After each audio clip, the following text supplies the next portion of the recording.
Did you check the key bowl? My girlfriend's question tells you everything you need to know about how often I lose things. Yes, obviously I checked the key bowl. The lie of my response tells you how confidently wrong I always am. In this instance, the keys were indeed in the key bowl. Found them. I tried to speak in a tone that didn't make it immediately obvious how stupid I was. Where were they? I had two options: tell her where I found them and let her hold this victory over me, or be more subtle about it and keep my pride. I chose the former. I'm not a liar. Other than earlier on when I lied about checking the key bowl. That was different. She giggled. I'm not even looking for them, and I find them better than you do. She was right. I constantly misplace things. Sometimes they're found, but quite often, I never see them again. Lost into the void, as I'd always say. She had a much more rational belief that I'm just a bit of an idiot. At times, it made more sense than the idea that something was out to get me, out to cause me an inconvenience. Of course, I never actually believed that my missing items were a result of anything other than my own ignorance. It was just a fun and somewhat comforting idea that it somehow wasn't my fault. Sometimes I still wonder if it's my fault that she disappeared. Last year, my girlfriend went missing. We went to bed together, and in the morning, the bed was unbearably empty. The lack of her presence became immediately obvious to me. The blanket lay undisturbed, with her phone still on the side. I headed to the bathroom, the only logical place for her to be, to find nothing. The lights in the house, all off, suggesting that nobody was here except me. "Babe," I yelled, the only response being silence. I remember the exact moment that a pit seemed to form in my stomach as I tried to cling on to rational thoughts. Maybe she was just outside, taking out trash, or maybe she had to go to the shops, simply forgetting her phone at home. This could all be a funny story in a few minutes' time. Rational thoughts aren't always correct. As comforting as that would be, she had vanished. There's no two ways around it. She was gone. The weeks after that were long and difficult. It hasn't gotten any easier. Sometimes I wonder what I missed when I was asleep. Was she taken? Did she hold a secret hatred to me and left silently, leaving her life behind? Did I have stopped whatever happened if I was just awake? Her birthday was last week. I think about her every morning. Every single morning, I wake up to the same cold, empty bed that I did last year. But on this particular morning, the thoughts of her clung to me stronger than usual. The intense feeling of needing her by my side boiled up into a complex mix of emotions. For the longest time, I didn't want to open my eyes. For just a little longer, I wanted to pretend she was there, next to me. Eventually, I began the same routine I do every day. I open my eyes, turn to the empty space next to me, and reach out to confirm that it's real. But instead, I was interrupted, not by a sound or person, but an object, one that didn't exist the night prior. As I climbed into the bed and struggled to fall asleep, at first, the unfamiliarity caused confusion. If you're not expecting to see a vending machine in your bedroom, you don't see a vending machine in your bedroom. For a moment, you just see a large box, an out-of-place shape in your room of comfort.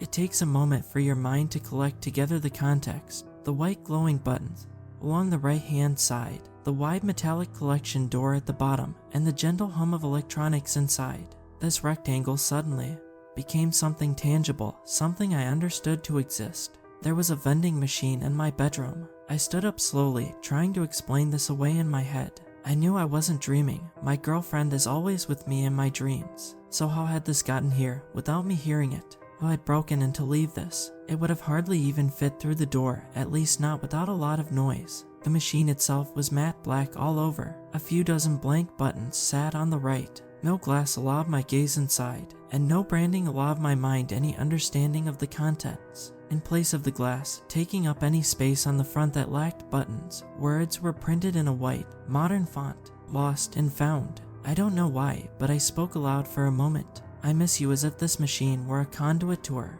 But do you really blame me? It had appeared just as mysteriously as she had gone, on her birthday, of all days, too. My mind connected the two, thinking for just a moment that perhaps she had left this for me. I stepped towards the appliance, taking it all in. It stood just a little taller than me. I reached out, feeling its smooth, cold surface. My fingers found their way over the lettering, as a small bump told me they were slightly recessed. Eventually, my hand lay over the buttons. Without too much thought, I pressed a button. The light of it dimmed, whilst the others still remained active. A whirring from within the machine told me that if I waited, something would dispense. As the sound stopped, a clink from below suggested it was complete. I reached into the collection area and pulled out a small, silver analog watch. It took a moment for my thoughts to catch up. I had lost this same watch years ago, on holiday. It was a gift from my brother, who wasn't particularly happy with me for losing it. Whilst the inexplicable, unexplainable nature of this bothered me, I was happy to be holding it again. For the first time in a year, I found myself genuinely smiling. Curiously, I pressed another button. Now, 2 were dim, with maybe 40 or so still active. The whirring sounded the same, yet the clink had become a thump. Reaching in, I took out my childhood diary. I had lost it when I was 7. I was slightly surprised I even still recognized it.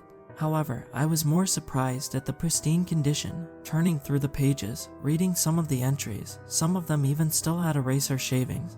Where I had taken out mistakes, it was as if it hadn't aged even a day. The 3rd button press gave me my old wallet. The next gave me a teddy I don't even remember holding, but recognized from my baby photos. Somewhere along the line, all the money I had ever lost spilt out onto the floor. I even got back a phone I had lost, somehow, not smashing as it fell down through the machine. With another press, it dispensed her necklace. I stood there, holding it, in a beautiful moment, holding something of hers, something she loved. For the first time in a year, right then, right there, I felt more connected to her than ever before. I held it tight as I took a short time to look around. Everything I had ever lost was with me again.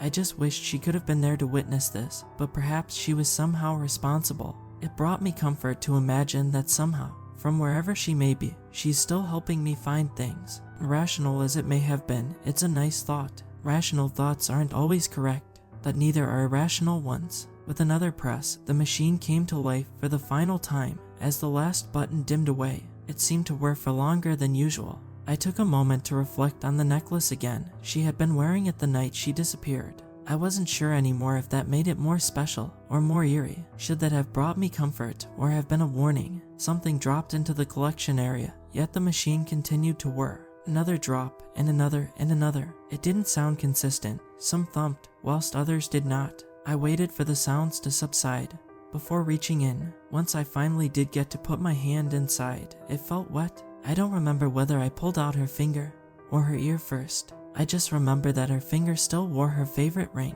It's all a blur. My hand, covered in blood, opened the collection door slightly wider to peer inside. A collection of flesh, bones, and skin, some mangled together, some kept pristine. There's no way I can prove all of it was even her. Most of it, a mess, unrecognizable as ever being a living, breathing person. I screamed as I mashed the buttons again. A rational person wouldn't have done this, but I was not a rational person. Did I expect these actions to be undone? The deafening silence seemed to fill the room. The machine was unresponsive. I fell back onto the bed, soaking the sheets with blood. With the ring and the necklace I had previously clutched, the situation lacked the magic it had held moments prior. The horror seeped in as I looked around for anything to offer solace. The lost items on the floor, now covered in blood, served only as a reminder that I was forbidden from my happy ending. The ring, still attached to her finger, burned into my mind. Was this a message? A warning? Was there any explanation at all? My gaze met with a photo, framed by the side of my bed. It was of us, full of life. We took it on the day of her last birthday, oblivious to what was to come. She wore the same necklace and ring. We were happy. How much I wished to go back to a simpler time. Rational thoughts aren't always correct, but neither are irrational ones. Only the truth remains constant, even when unexplainable, and rarely comforting.